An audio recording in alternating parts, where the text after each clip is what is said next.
Hey guys, welcome to my YouTube channel GS garden.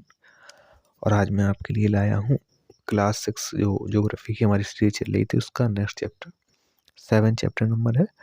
तो इस chapter में कुछ खास है नहीं, बस हम थोड़ा इसको समझ लेंगे। छोटा सा चैप्टर है, 1 2 3 पेज का है और उसमें भी कुछ खास है नहीं। जो इम्पोर्टेंट पॉइंट्स हैं वो हमने आपके लिए हाईलाइट कर रखे हैं। तो चलिए इसमें थोड़ा भी पहले समझ लेते हैं कैसा क्या होता है, क्योंकि आगे बीच में मिलेगा तो समझने में थोड़ी प्रॉब्लम होगी। तो अभी इसको समझ लेते हैं। यह उष्णकटिबंधीय का महत्वपूर्ण पौधा है। उष्ण इसकी जड़ें भोजन के रूप में प्रयुक्त होती हैं। जैसे हमारे यहाँ जो मशरूम होता है वैसा टाइप में कुछ होता है।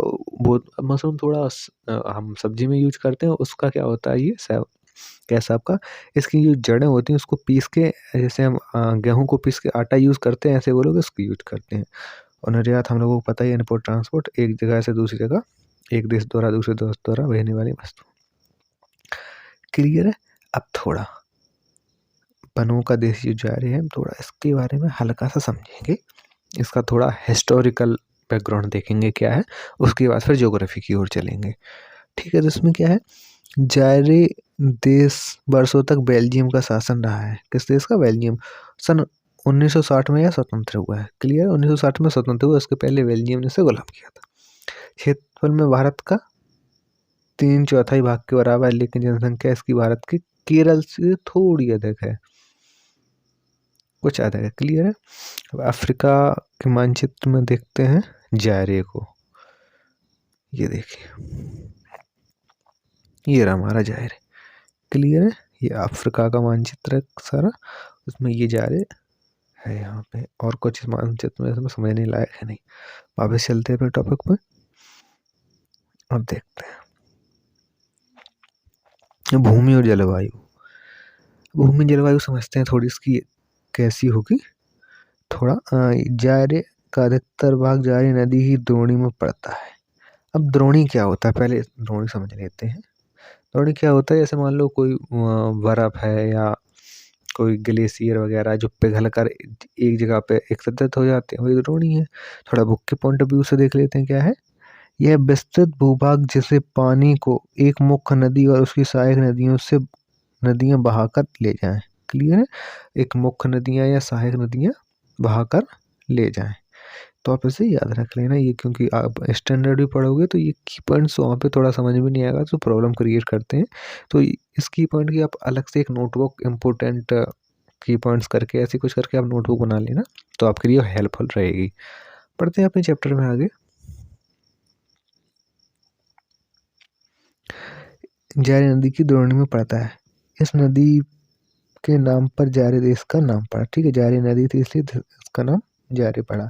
जायरे नदी की द्रोणी में एक विशाल तस्तरी नुमा निचली भूमि प्रदेश है। इसके चारों तस्तरी के किनारे अपेक्षाकृत ऊंचा पठारी प्रदेश। हम तस्तरी का मतलब क्या होता है, जैसे मान लो ये प्लेट हो गई तो यहाँ का ये भाग होगा, ये वाला, ये थोड़ा ऊंचा होगा, अंदर का थोड़ा गहरा होगा। तो वही बात इसमें कही गई है। क्लियर है। जिसमें पठारी ऊंचाई पे होगा वो पठार होगा, जो गहराई पे होगा थोड़ा उसमें पठार टाइप में नहीं होगा, निचली भूमि होगी वो।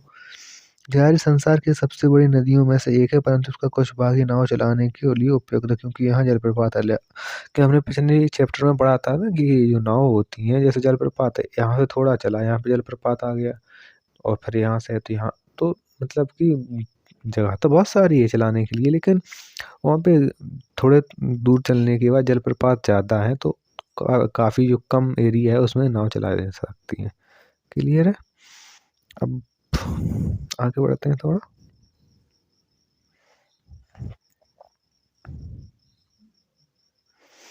जारी विश्ववतीय प्रदेश में स्थित है। विश्ववतीय प्रदेश क्या है अपना, जैसे मान लो ये है, ये यहाँ पे विश्ववत प्रदेश है, यहाँ पे आने वाले जितने प्रदेश होंगे विश्ववतीय प्रदेश हैं। क्लियर है। इसलिए यहाँ वर्ष भर ऊंचे तापमान और भारी वर्षा होती है। अभी क्योंकि ये यहाँ सूरत है, यहाँ से किरणें लंबवत पड़ती हैं, तो फिर यहाँ पे तापमान ज़्यादा होगा, और तापमान ज़्यादा होगा तो फिर बारिश भी होगी। क्लियर है। अत्यधिक गर्मी और वर्षा के कारण यहाँ पेड़ पौधे शीघ्रता से बढ़ते हैं। भाई वर्षा ज़्यादा होगी तो पेड़ पौधे तो ऑब्वियस है कि होंगे ज़्यादा। परिणाम फलस्वरूप उष्णकटिबंधीय वर्षा वन से ढका रहता है। किससे? उष्णकटिबंधीय वर्षा वनों से ढका रहता है।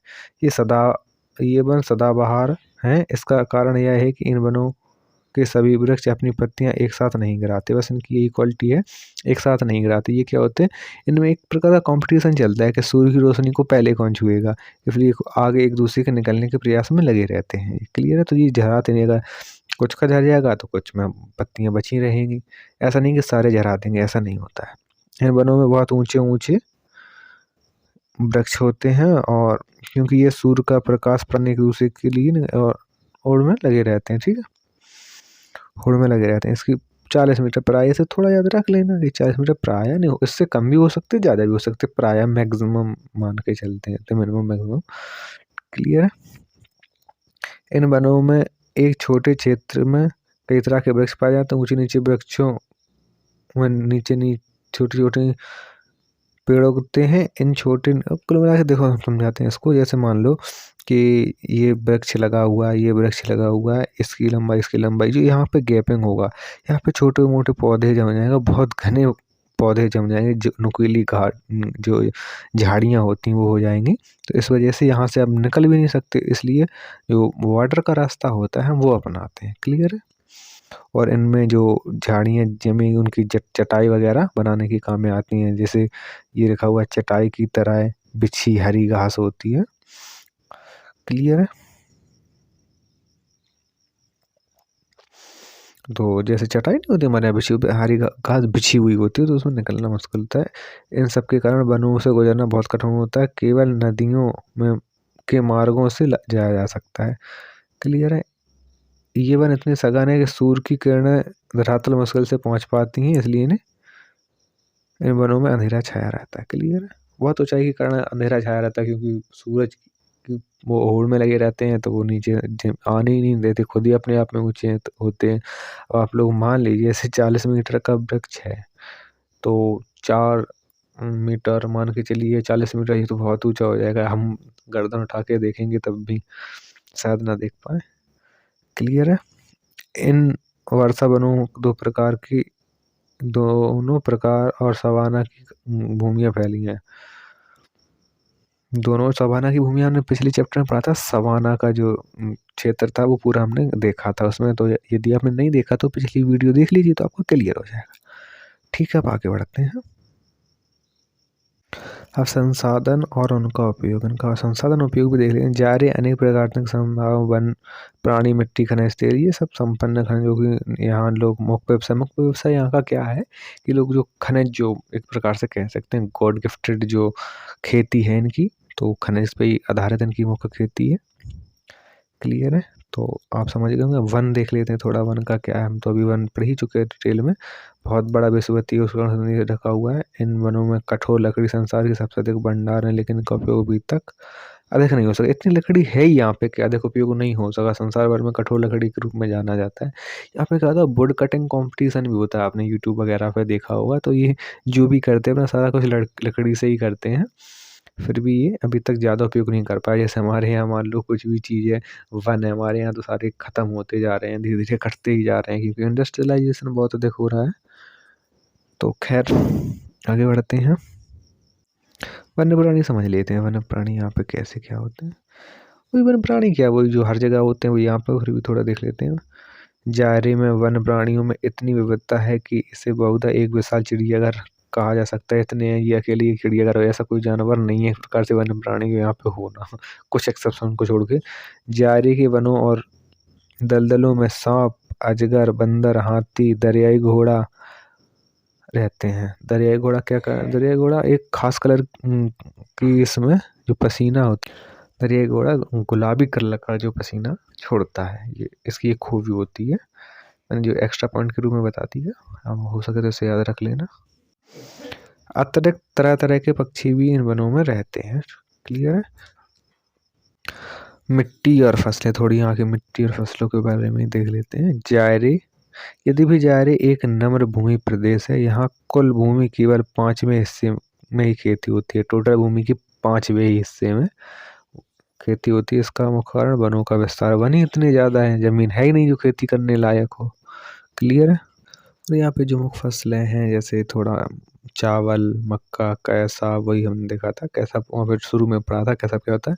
और ज्वार इस देश की मुख्य खाद्य फसलें चावल जायरे के उत्तरी पूर्वी भाग में, दक्षिण में कसाई प्रांत में। नहीं, ये कुछ याद करने की जरूरत नहीं है, बस एक बार पढ़ लेना। वैसे आप भी पढ़ सकते हो, मैं थोड़ा सोचा कि पढ़ दें, लेकिन इतना इम्पोर्टेंट नहीं, बस एक बार पढ़ लेना है। जो इम्पोर्टेंट है वो हम खुद ही बता देते हैं, यही आपको याद कर लेना है।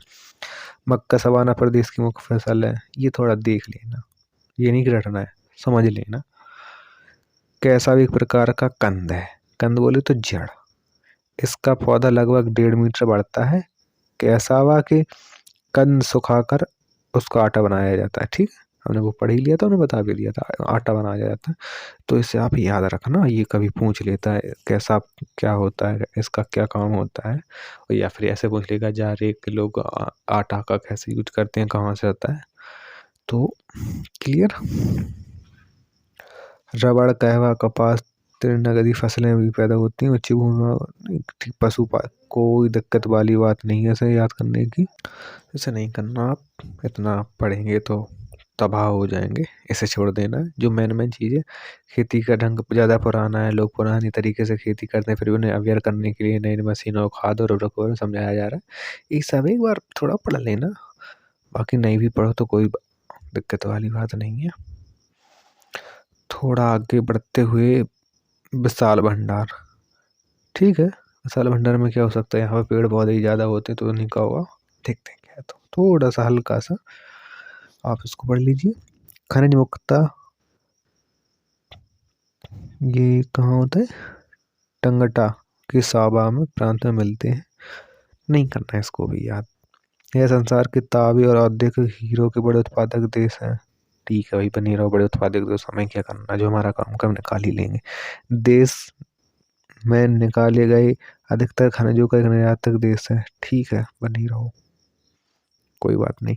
जायरे के अधिकतर उद्योग निर्यात के उद्देश्य से कृषि और खनिज उत्पादों का संसाधन करते हैं। ये उद्योग मुख्य रूप से, ये थोड़ा इम्पोर्टेंट है, लोकासी, जेडोटुविले और लुबुबानसी एलिजाबेथविल में स्थित है। कर देख लेना, कोशिश करना याद रहे, है ना। तो इस पे जो हम मेंस लिखेंगे उसमें इम्पैक्ट थोड़ा अच्छा पड़ जाता है, और नहीं भी लिखेंगे तो ऐसी कोई आपत्ति नहीं है। काफ़ी डाटा, काफ़ी सोर्स हमारे पास रहता है, यूनिक जो आंसर बनाया जाता है। जो टॉपर्स एक प्रकार से लिखते हैं तो वो ऐसे ही की पॉइंट डालते हैं। क्लियर है। जल विद्युत, जल विद्युत का क्या क्या पढ़ना, क्या इसमें जल विद्युत है भाई, सब बनाते होंगे और क्या होगा। वैसे इसमें एक थोड़ी सी बात ये है कि ये जारे पड़ोसी देशों भी जल विद्युत का कुछ भाग लेता है, इसमें कागो और बुरुंडी, बुरुंडी। ठीक है, ये काफ़ी चर्चा में रहता है ये शहर, देश। तो इससे थोड़ा कर लेना कनेक्ट, याद कर लेना। बुरुंडी से लेता है, ये कागो से लेता है और खुद भी बनाता है। ठीक है। जनसंख्या, लो भाई, जनसंख्या तो हमेशा घटती बढ़ती रहती है, तो इसमें क्या जानना, बस इतना जान लेना कि मुख्य जो निवासी हैं वो अश्वेत यानी कि काले लोग हैं। जो कई जनजातियों की कुल संख्या के दो लगभग तिहाई भाग में तब्बू भाषा, तब्बू बत्तू भाषा बोली जाती है, और ये बोलने वाले अश्वेत लोग हैं। बस इसे याद रख लेना, मतलब एक प्रकार से रट ही लेना।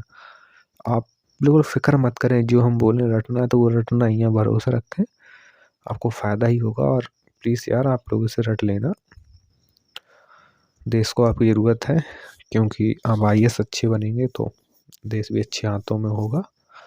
तो इसी के साथ साथ कुछ बचा नहीं है इस चैप्टर में, सब खत्म है, कुछ नहीं पढ़ना है, ये सब बेकार की चीज़ें हैं। और इसी के साथ हमारा टॉपिक है वो ख़त्म होता है। मिलेंगे हम लोग कल न्यू टॉपिक के साथ।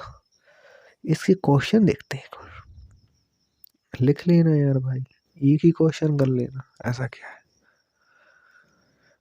क्लियर है। सदाबहार वन किसे कहते हैं, जो अपनी पत्तियां कभी ना गिराएं, मतलब सारी पत्तियां नहीं, हमेशा हरे भरे रहें। जारे की प्रमुख नदी कौन सी फसलें हैं, लेकिन थोड़ा थोड़ा इससे क्या होगा, अगर आपका चैप्टर अच्छे से तैयार होगा तो आप इसको लिख पाएंगे, आपका कॉन्फिडेंस रहेगा कि नहीं यार चैप्टर हमारा तैयार है। आप इस चक्कर में मत रहिए कि 4 ऑप्शन देंगे तब हम टिक सही टिक कर देंगे, बिल्कुल नहीं, गलत अप्रोच है ये। आप प्री कर लेंगे, आप मेंस में क्या करेंगे, है ना? तो आप मेंस को टारगेट कीजिए, प्री को मत कीजिए। प्री भी हो जाएगा, परेशान होने की ज़रूरत नहीं है। मेंस पे थोड़ा फोकस करने की ज़रूरत है। और मिलते हैं कल अपने न्यू लेक्चर के साथ।